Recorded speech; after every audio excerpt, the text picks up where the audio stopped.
Ladies and gentlemen, we're back with the No Blue Line show. Had a off week last week, didn't record an episode, but we're back. We got a lot to cover, 2 weeks worth to cover. We're splitting it up. We ran a poll on Twitter, polled to see how you guys felt about two separate podcasts during the week, a preview and a recap, or a recap then preview, I guess I should say. So that's what we're going to try this week, see how everyone responds, see how everyone likes it. As always, I'm always open to feedback, always open to positive feedback, negative feedback, criticism, suggestions, whatever. Hit me up on Twitter at C2C_Durnell, and let's get into the show.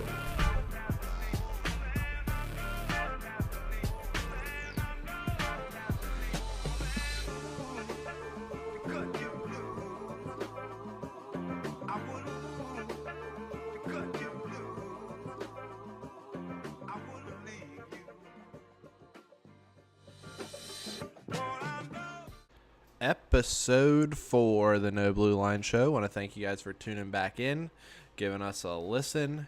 This episode sponsored by nobody. Still no one reaching out for sponsors.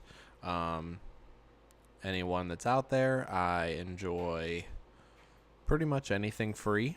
So if you want to send some free shit out, I will shout you guys out in the podcast. But anyways, we got a lot to cover today. Today is episode 4, which is the recap. We're recapping what's happened the last 2 weeks over in the East. We had a weekend in Massachusetts as well as a weekend in Sewell, New Jersey. So let's get into the recaps. Basically what we're going to do is, like I said in the intro to the intro, we're trying to keep these episodes shorter, see how everyone responds to them. So what I did is I'm going to talk about not every single game as I have before, because I felt like it didn't give you the opportunity for really a conversation or an in-depth, I don't want to say an analysis, but an in-depth look into what's going on or what happened. So I ran through, picked some real key, because we're getting to a real crucial point of the season, picked out some key crucial games that I thought were real game changers that really stood out to me, important matchups, exciting matchups, games that kind of told us a little bit about teams. And that's basically how I looked into this episode. I've got matchups from Division 1, Division 2, a couple in Division 4. Division 3, as I'm looking through it, didn't really see much in Division 3 that stood out to me. Basically because, there was some action. I know that Northeastern, Rowan, and Cortland, I believe, were at the Sewell weekend. It might have been the Massachusetts weekend, actually. I correct myself. They played in Massachusetts, and they basically traded wins. Northeastern upset Cortland in that one, and Cortland and Rowan went at it. Rowan went on top of that one, but nothing really noteworthy, I felt like, in D3. We'll talk a little bit about the D3 in the preview, but as far as recaps, not much going on.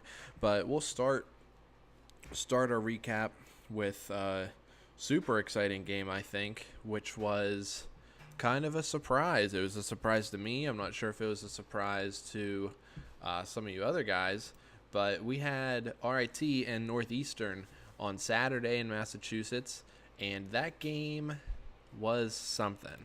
Let me tell you. Now, I've gassed up Northeastern throughout the year. I felt like this was their turn to repeat. They finally get to go to Nationals this year after their 1 year leave from dropping down from D1, and RIT came out and got the W. RIT comes out with the W 4-0, led by Kyle Lewandowski. Lewandowski's been a stud, absolute stud for RIT the last couple years. Zach Orcutt also standing on his head for the Tigers. Northeastern actually outshot the Tigers in this game, 26-16, but Orcutt stopped all 26, earned himself a shutout. Lewandowski first star of the game with a hat trick, and he started out the first period with 2 goals himself. He scored 4:10 into the first and 10 minutes into the first. gave RIT that lead. Northeastern still peppered Orcutt with shots. Shots were even after one, but then Northeastern really came up in the second period, started just peppering Orcutt. But RIT managed to hold off. They killed a penalty in the third, which basically, I mean, that pretty much put the nail in the coffin there. After Lewandowski's first two goals, they kill a penalty in the second. No goals scored in the second. But Northeastern doubles them in shots, like I said, in the second, and then almost doubles them with shots again in the third, like I said. But RIT just capitalized. And I've said this about RIT throughout the year. This is the team that can score goals. And in this game against Northeastern, they also figured out how to play, solid defense led by their goaltender, and that's where it all starts.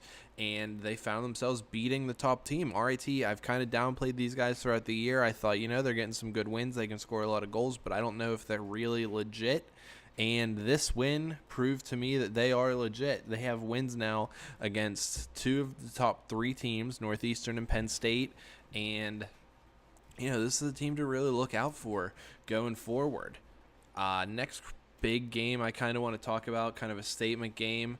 Westchester and UMass. UMass playing at home court, coming up against Westchester. Westchester has been playing really well this year, and the reason I spotlighted this game really is because UMass has been hot in the spring.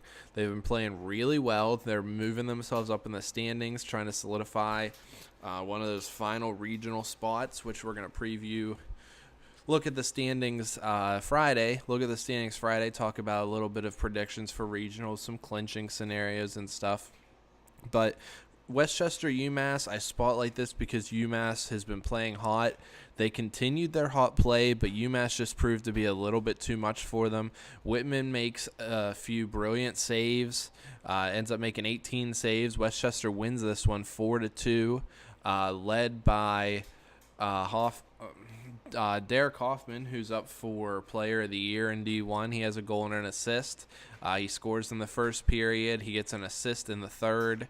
And Westchester Westchester's a team, like I said, I was kind of questioning them on the last episode, that I felt like their offense really flows through Derek Hoffman, which isn't necessarily a bad thing, but I think can hinder them against better teams, such as a Farmingdale or a Newman, Michigan State, Lindenwood, etc., that they're going to meet at regionals and nationals, but that only time's going to tell.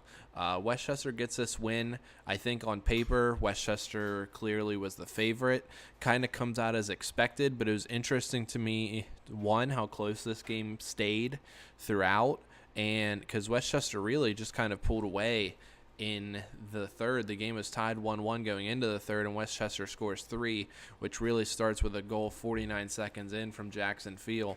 And from there, UMass ties it up again, but then Westchester scores 2 quick ones within 13 seconds of each other late in the third. And Whitman, Whitman does what Whitman does, and he makes 18 saves in that win. Game kind of goes as expected, but like I said, this was an exciting game. Kind of proved to UMass that they can play with some of the top dogs, and it's something to look forward to as the season winds down. We're going to go back to D2 for our next game.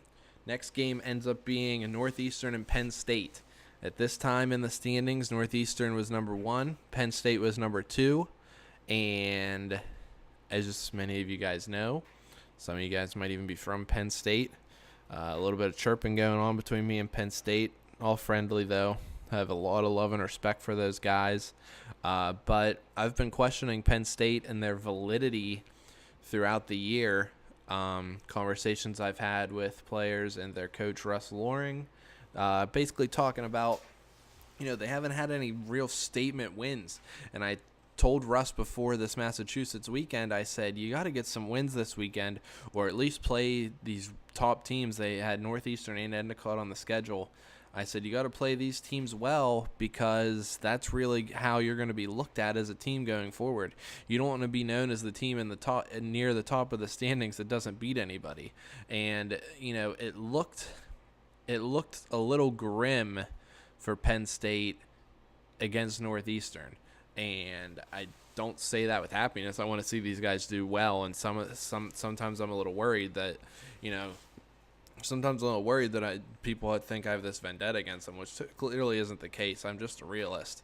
And Northeastern ends up controlling this game in the shot count, not by much though. However, 22-17, and no scoring goes on through the first. Both teams kill off a penalty. Penn State has an early power play that they can't capitalize on, and then Northeastern has a late power play that they can't capitalize on. But in the second period, the floodgates open. Northeastern scores 4 goals in 6 minutes, started by Griffin Bedker, who's up for Rookie of the Year, I believe, in the division. And then Max Thalheimer scores the second goal at 5:22, puts them up 2. Then they score a third at 8:15 from DeFonso Christopher, and then he scores again about a minute and a half later, puts them up 4-0. And at this point, I've seen teams, and I'm not just talking about Penn State here, but many teams. You're down 4-0 near the end of the second, about 2 minutes left in the second, 2:10 left in the second. And that's when you start to get down 4 and it gets closer to the third period, you start thinking, yeah, well, I don't want to say you as in generalizing everybody, but players that aren't great start thinking, oh, well, this one's over. Let's just try not to get a running clock on us. Let's try not to give up 3 more. Try not to worry about that. But Penn State shows resilience in that and kind of changes my mind on it. And the fact is, Penn State scores. Justin Murphy scores with at 10:44 in the second, and then they score again with 5 seconds left in the second, and then it ends up being 4-2 at the end of the 2, and you start thinking, okay, all right, we've got ourselves a game here coming into the third period. Third period comes, and you get a couple penalties from each side, a couple coincidentals. Thalheimer and Drew Barron get into it for each team. And Northeastern plays the possession game. They double up Penn State in shots in the third. They add a 5th goal to make it 5-2. Thomas Keith, great player from Northeastern there, adds a 5th, makes it 5-2. And, it's still a great game. Great goaltending from Brendan Perlman and Don Pascucci. Great 2 good teams, and really solidified Penn State to me as a team. They're a team to be reckoned with. You can't walk over these guys. They're playing these good teams strong. And, this was a game that really opened my eyes and thought, oh, well, you know a lot about the game, but, maybe you don't know that. Maybe you don't know everything. It's really what it came down to. But 5-2 Northeastern over Penn State in Division II. And, Northeastern goes as expected. They bounce back from that loss to RIT in the morning. Penn State comes in and loses their first game on the weekend. Or no, sorry, that's their second game of the weekend. I just am not doing every game. They beat Boston. They beat BU in overtime earlier and then lose to Northeastern. It's not something that you go in expecting, but it's not a severe letdown. You played them well. You played them close. And it ends up being a good game. And then continuing in Massachusetts, we got Newman and UMass, which this game, and like I said, this kind of ends up being the UMass and Penn State show as I go through the games. But UMass, I was just really interested in this UMass team. They've got some good guys that can score goals. I mean, you've got Sean Lapp and you've got Donald Broad, 2 really good players. You've got some veterans, you've got some young guns, and you've got a good goaltender in Robson Stewart. And then there's the Newman team, who I've kind of been talking shit on most of the spring. And not that I feel bad about it, but I just wanted to see if, Newman was still legit. And turns out both of these teams are very legit. Newman comes out on top 6-5, led by Phelan's 2 goals and 3 assists. Michael Strophe also adds a goal and 3 assists. Strophe up for Player of the Year in Division I. We'll talk about that on Friday. But this game, Newman goes up 3-1 in the first, and then kind of plays Newman's game. Massachusetts gets a couple in the third. But, this is an exciting game from start to finish. But it just had that feeling of, whoever gets the bigger lead and can hold on to it, whoever gets more than a 1-goal lead is going to be able to win the game. And Newman goes up by 2 in the first. They trade some goals in the second, trade some goals in the third. But what it comes down to is that Newman got that more got that bigger lead, and they, held on to it. And Newman's a professional team, metaphorically speaking, that they know how to win games, they know how to close games, and that's just what they did here. So, Newman proves they're still legit. Do I think that they're a national championship contender at the moment? I can't say that, mostly because of not seeing a ton of them in person. But I can say that they've got 2 weekends left of games before they go to nationals, and it's quite possible Newman makes noise, as they have the last 5-6 years, and does that. But moving forward, we're going to go to RIT and Endicott, which is a Division II game. It was Sunday morning, early 6 o'clock morning game. Some of your least favorite to play, some of your least favorite to get up to. RIT came out to Massachusetts, and they meant business. Endicott starts play on Sunday, and they're trying to bring back that momentum that they had at the end of the year last year. They know how important that is coming back in the spring, and RIT kind of feels like they're playing with a little bit of chip on their shoulder. I mean, they came up from D4 last year. They're playing in D2 this year. I know I didn't have that high of expectations for them. I know not many people did, because D4 to D2 is a big jump. You've seen some teams do it and do well. You've seen some teams do it and not do well. Lockhaven came to D2 from D4 2 or 3 years ago. They competed, but they weren't anything special. Syracuse has done it, then they've gone back down, and now they're back up in D2. Not doing great, but not doing terrible. There's plenty of teams that have made the jump, and RIT's made the jump, and they've been very successful, and they continued that way against Endicott. They end up winning 7-1, doubling Endicott up on shots, 32 shots to 15, and like I said, this RIT team has offense, man. They've got incredible offense, and that includes Sam Murray and Kyle Lewandowski, who lead the charge in this one. They both have 2 goals, 1 assist. Like I said, they win 7-1. They hold, Endicott star Corey Eisenband to one goal. So when you do that, you've got a chance. So, like I said, RIT wins this one, solidifies themselves as a contender in D2, because now they've beat 2 of probably the top 5 teams, in people's minds in the East, and they're not a team to sleep on, that's for damn sure. And the last game we're looking at is still in Division II, Endicott again and Penn State again, and this one is just an offensive showcase, really, what it comes down to. Shot totals of 41-29. It feels like possession just wasn't even a thing in this game. Penn State comes out on top 7-5, gets a big statement win over a team that they had issues with last year. And, some new names really making noise for Penn State. You got Sean Miller, 3 goals, 1 assist. He's up for Rookie of the Year in Division II. You also have John DeMarchi, who's a veteran. I played with John when we were at Penn State. He gets a goal and 3 assists. And then you've got Tyler Murphy, captain of the Penn State Nittany Lions. He's got a goal and 2 assists. And Mike Honick in his second year at Penn State with 2 goals. Eisenband for Endicott ends up with 2 goals, 2 assists. Matt Caskey with a goal and 3 assists. And this game is just a back-to-back slugfest. Endicott scores 2 in 3 minutes, and you start thinking, oh, well, here we go. But then Penn State answers right back. A little over a minute later, DeMarchi scores, and then Miller scores with 12 seconds left in the period to even it up. Both teams end up getting penalties in the first, and Endicott capitalizes on a power play 30 seconds into the second to go up 3-2. And then they score on another power play about halfway through. Eisenband scores 1 to make it 4-2, and then Penn State answers right back. 30 seconds later, Sean Miller gets on the board. He comes back again in about 2 minutes and scores on the power play on the Luke Jorgensen roughing call. Justin Murphy and DeMarchi assisting on that, and then Penn State scores another late goal to end up taking the lead at the end of the second. Honick scores from Tyler Murphy and DeMarchi.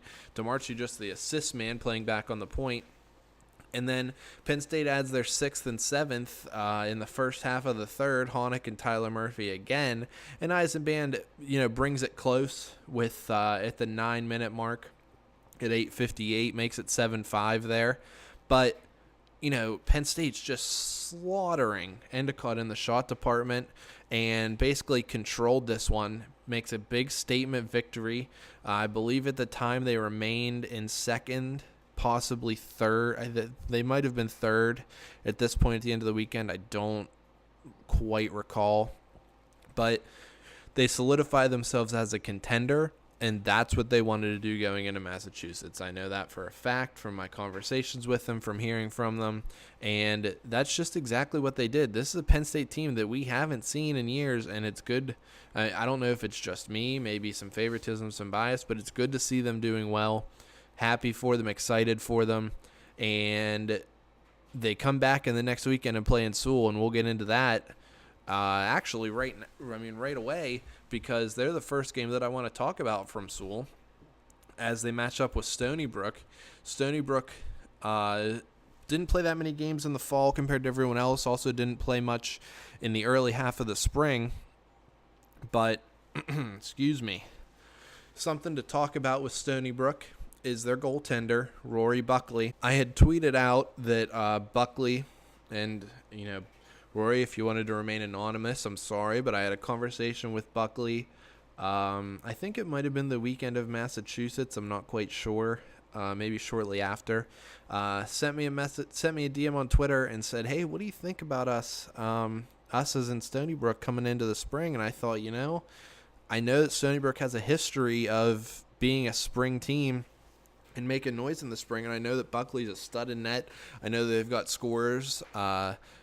Trevor Calais, Michael Kellmeyer, a couple other guys as well. And Rory also let me know they were getting a couple transfers to solidify their lineup. And they were in the thick of things before the spring, with still fewer games played. And I thought, this is a team that, can make some noise, and I'm going to have to keep my eyes on them. And that's what they did. I mean, you've got Penn State riding a decent amount of momentum. Their only loss the weekend before coming to Northeastern, which was still a close game. They're riding the momentum, and Stony Brook ends up topping them in overtime. They end up 1-1 after one, and then Stony Brook scores 2 in the second. Penn State stays resilient, stays true. They score 2 in the third, Tyler Murphy and Glenn Wild. Glenn Wild scores with a minute and a half left to tie the game. And after that, this game ends up going to a shootout. And, once it gets down to a shootout, it's pretty much anyone's ball game. Am I a fan of the shootout in the excitement aspect? Yes. Am I a fan in the shootout when it comes to deciding games like this? It's hit or miss. But Stony Brook ends up winning in the shootout. Final score 4-3. Penn State controls shots mainly from an onslaught in the third, which basically came down to they were down in the third and were fighting to stay alive, and that's what they did. They end up with 16 shots in the third period, which was half of their shot total. But Stony Brook stays resilient. Buckley in net makes some big saves. I mean, he makes 30 saves in the game, which is, insanely incredible for a goaltender in roller hockey, making 30 saves in a game. And they get a big win, and this kind of starts some momentum for Stony Brook in the spring. In our next game we're going to talk about, we're hopping back up to D1, hopping back up to Newman, who, like I said, I haven't been that positive about. Westchester, who I've been super positive about in their goaltender, John Whitman, their star, Derek Hoffman. Newman, I just haven't really seen anything special, and I kind of talked about that with their win over UMass. They showed some light. And they did that as well here against Westchester. Nick DeSalvo scores late in the first, goes up 1-0. Late in the first, about 30 seconds left. And then DeSalvo scores early in the second again, doesn't leave the rink, stays on through the intermission, scores again. And, this was a very, very tactical Division I game from what I heard. Very classic, methodical, systematic play. They only have one penalty throughout the game. Josh Gonzalez gets hit with a high stick in the first. Westchester scores with 1:20 left in the third, but there's just not enough time. When you want to make a comeback against a great team like Newman, you really need to give yourself that time, especially if you're down by more than one. And Westchester just couldn't find a solution to Newman's defense there. Gaggia makes 13 saves. on the day, which, those saves are all important. Not a high total, but not a terrible one at that. Whitman himself makes 15 saves, but gets the loss. Newman comes out on top of this one, 2-1. And after that, we roll into some D4 action, which we see at the time, the two top dogs, the two teams that I kind of predicted going into the spring that would see each other at regionals. Things have changed a little bit, and we'll talk about that. But you see Millersville come in and play St. Joseph's from New York. Millersville ends up getting the win 6-4, led by Cameron Trump, who has a 4-goal game. Man, I'm stumbling on my words right now. But Cameron Trump with a 4-goal game.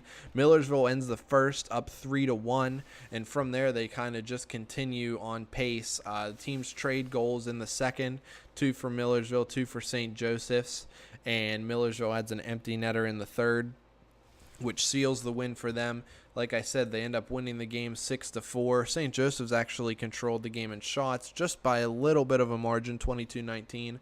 But Millersville, as I expected, got the win against St. Joseph's. Millersville is greatly coached, as we know, by Charlie Yoder.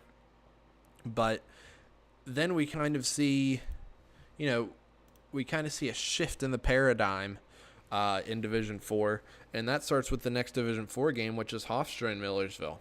Hofstra comes out at Sewell. They don't have to travel far to get to Sewell. Not that big of a travel day from Hofstra to South Jersey. As it's not as big as it is for Millersville from Central PA. But Hofstra comes out and they make a statement with a statement victory over Millersville 5-2, led by Ryan McCallan with a 1-goal, 1-assist game. Sam Reynolds ends up with 24 saves. Millersville edges in shots again.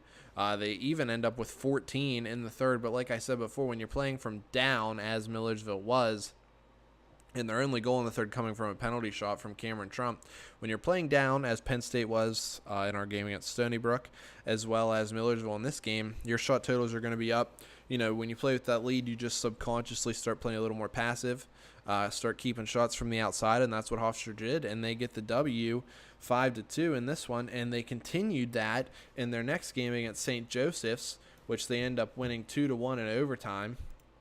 That game was played late Saturday night in Sewell. Like I said, Hofstra ends up taking that one 2-1 in overtime. Sam Reynolds again with an incredible performance, 18 saves, 1 goal against, and that goal came on the power play. So Sam Reynolds really is a hot topic here, as Hofstra, with that win, propels himself into second in the standings and kind of shakes things up in D4 a little bit. I mean, I was the first one to say that I thought this was Millersville and St. Joseph's show again this year, and things have kind of shifted. Hofstra getting some momentum, so it's going to be interesting. We'll talk about that preview a little bit on Friday, but for right now, we're going to continue rolling. We got one more game left to talk about that happened in Sewell, and that game is Penn State and Yeshiva. This was a highly anticipated game. I've mentioned my conversations with Penn State. I'm going to stop mentioning them now. Yeshiva, a team that plays their games on Sunday, obviously, being a Jewish university as they are, or a Jewish college as they are, I should say, or a university, excuse me. But Yeshiva comes out in this one, and they come out steamrolling. They end up steamrolling Penn State 9-3. Yeshiva scores 3 in the first. First star of the game ends up being Jake Radsker, but and Penn State live tweets from this game. Their backup goaltender John Rossi with some great tweets that kept me in the loop as far as the game. I was really thankful for those, but he mentioned it too, and something that kind of went unnoticed on the score sheet necessarily, but Ari Drazen, I apologize. He gets a goal and 2 assists, and this man, this guy, I mean, he's not necessarily, I talk about a lot about Westchester and how Derek Hoffman kind of all the offense rolls through Hoffman for Westchester. Things kind of similar for Ari. I mean, they do have great players. Donnie Fuchs, I'm a big Donnie Fuchs fan. Love the way he plays. Loved him last year. Love him again this year. Great player. He had 2 goals, 2 assists in this one. But Ari really, I don't want to say he's an unsung hero for Yeshiva because he shows up on the score sheet a lot, but he's just kind of the gel in the mold that kind of holds Yeshiva together, holds their mentality together, and then he's going to produce on offense as well. And that's what he did in this game. Not to say, I mean, Yeshiva kind of showed, I mean, they've got a couple games here this weekend in Long Island for All-Star Weekend, finish out their regular season, gain some momentum for regionals. Looking at the standings real quick, you've got 4 teams in D2 that have clinched, and we've talked about all 4 of those teams in this preview. Northeastern, Penn State, Yeshiva, and RIT. And with Yeshiva beating Penn State, that also gives them the opportunity to jump Penn State for second, and that second place in Division 2 is going to be super important. I mean, first is still up for grabs as well. I can't say that Northeastern's locked in first place because they haven't. They don't have all their games played. But first and second at regionals for D2 gets a bye in the double elimination bracket. And Yeshiva makes some noise. And Stony Brook also not out of the top 2 yet. They still have 8 points up for grabs. So D2 is an exciting division. I think it's the closest division. I've mentioned this before. D2 is incredibly competitive. And looking at what was released for Nationals information, you've got Division 2 where you're going to have 11 teams in the country left out, no bids, not going to Nationals. So your play at regionals and getting that automatic bye to guarantee yourself in the winner's semis is super important. And Yeshiva's playing hot in the spring, so we'll see if they can keep it rolling going into All-Star Weekend and going into regionals. And that's basically pretty much it. I feel like I always start these episodes, these episodes are uncut, unedited as much as possible, unless I go through a coughing fit because I'm old and washed up and never really had that much skill anyway. But I always go into these episodes thinking, man, I've got a lot to talk about. I mean, I hit upwards of 12 games, I believe, throughout this recap of 2 weekends. Had to catch up from last week, but that's really all it came down to. I mean, I talked about Newman, talked about how I think that they are not necessarily in that championship contender spot, as Farmingdale and Lindenwood are, but they're knocking right on the door. I mean, I talked about Yeshiva doing the same thing in D2, and I talked about Penn State and kind of kicked myself in the ass there a little bit about them and said, hey, these guys are legit, and they're a team to watch at regionals. They've played all their regular season games now. They finished the season at 13-4-1. I believe that's their best finish in the season since 2010, I believe. Their last year in Division 1, their best season in Division 2 in this run. And, these teams are all legit, and this is get to be the exciting time of the year. We're going to talk about on Friday. We're going to talk about some previews for this weekend in Long Island. We're going to predict some award winners. The semifinalist list for the awards have been released. The awards banquet is always during regionals. It's a great time. I've been to a couple. Went to one, I believe, as a player just to see, what was up.